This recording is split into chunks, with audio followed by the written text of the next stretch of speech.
Most of us live within a mindset of constant acquisition. We treat contentment as a destination we haven't reached yet, a status we can only claim once we've gathered enough external wins to feel complete.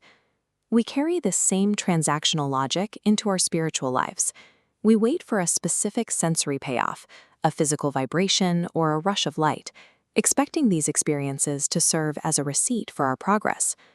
But worldly pleasure requires two distinct parts: an experiencer and the experienced. It is a relationship of dependency.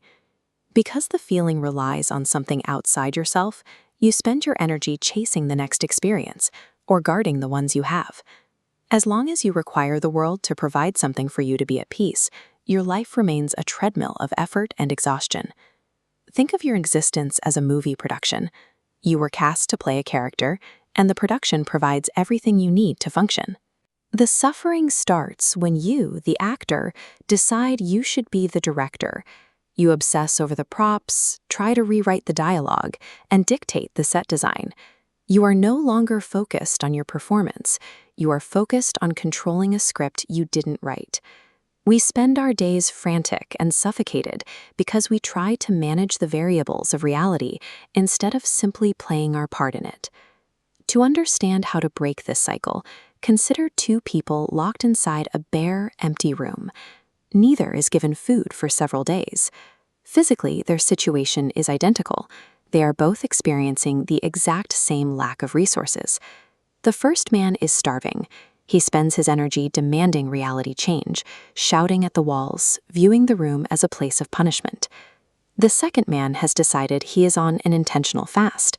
He has dropped the requirement for food. He sits in silence, his breath steady, watching the room without any desire to escape it. One man is in agony, while the other is still. Yet the only thing that changed between them was a single internal decision. The difference in that room isn't the presence of food, it's the presence of a demand. The friction we feel is the distance between what is happening right now and what we want to happen. When the second man chose to fast, he moved expectations to meet his reality. Removing the want makes the gap vanish, and agitation goes with it. This is the state of needing nothing. It is not an achievement you gain. It is the quiet that remains when you stop asking the world to be different than it is. You don't reach this state by finally getting what you want. You reach it by realizing that the wanting was the source of the noise. This state of being is difficult to explain because our language is built for two people talking about a third thing.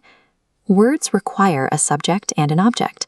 They require a me that is separate from the world I am describing.